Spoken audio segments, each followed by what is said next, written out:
Hi everyone, this is Denver and welcome to another DENstination. For this video, I'll tell you about the details of our 3 days, 2 nights Marinduque Joiners Tour. Our pickup time is 9 p.m. at Mall of Asia and our expected time of travel is 7 to 8 hours. However, because of the heavy traffic due to Holy Week rush, it took us 14 hours to travel from Mall of Asia to Catanawan, Quezon. Then from there, we rode a boat going to Mongpong Island. First, let me show you where we stayed. It's at El Marinduqueños Beach Resort in Mongpong Island. Tent pitching is free if you availed of the package. However, there are also kubo rooms or cabana rooms you can avail for 2,000 per night, which is good for 2 to 4 persons. There are also air-conditioned rooms, good for 2 to 6 persons. You can avail for 4,000 per night.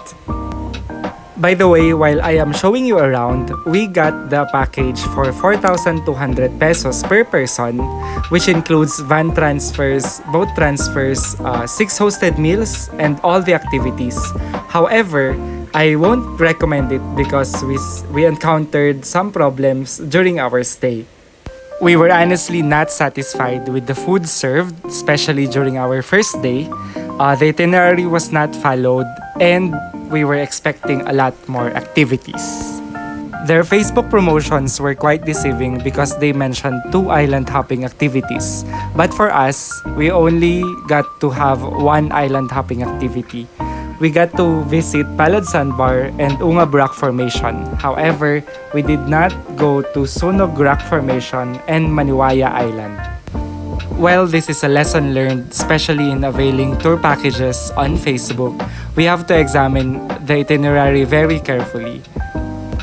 We plan to go to Buwak in the main island of Marinduque to witness Moriones Festival. However, we did not have a prior booking or prior reservation for a boat going to the main island. So, we spent most of our free time in the resort doing all the possible activities like billiards, basketball, videoke, and others. On day 2, we woke up early to start our island hopping activities. We got picked up at around 6 a.m. and our first destination is at Sandbar. When we arrived, there are already a lot of people in the Sandbar. Some came from Maniwaya Island. For us, we came from Mongpong Island and others also came from the main island of Marinduque. The seawater is already covering most of the island. And according to the local fishermen, the best time to go here is at around 5 a.m. to 6 a.m. and 2 p.m. to 3 p.m. That is during low tide and the sandbar is very visible. Well, I could say that the sandbar is beautiful from a bird's eye view perspective. But the problem is that there's a lot of tourists and since we're only given a short window of time and the sandbar is not that long, it became too crowded and it's difficult to get a great picture or even to appreciate the sandbar. Sandbar is beautiful especially if you got the sandbar for yourself. However, we did not have the patience to wait for all the tourists to go to the next destination. In fact, we were one of the first tourists to go or to proceed to the next destination. By the way, Sandbar is part of Maniwaya Island in Marinduque. We did not get the chance to go to the main island of Maniwaya Island.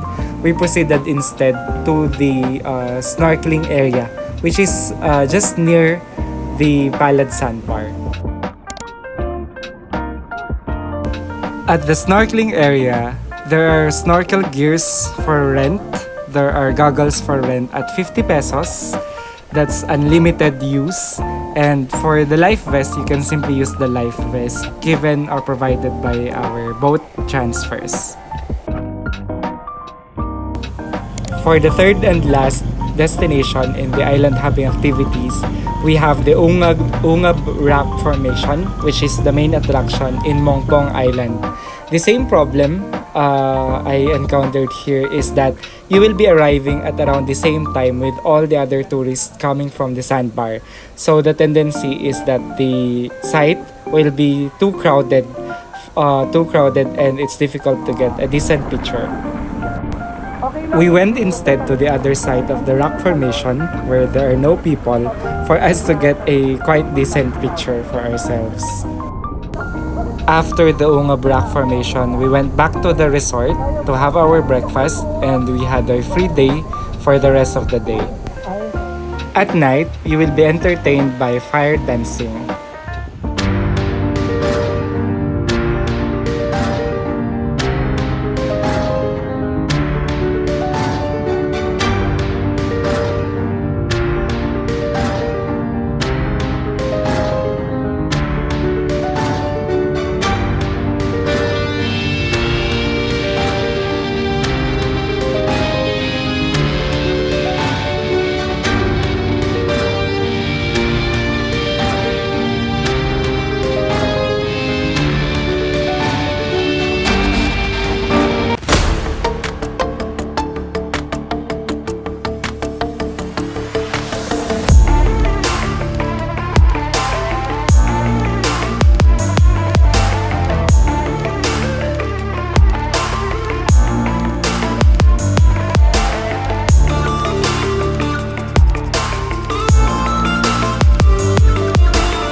During your free time, you can also go to the other side of the island using habal or motorcycle.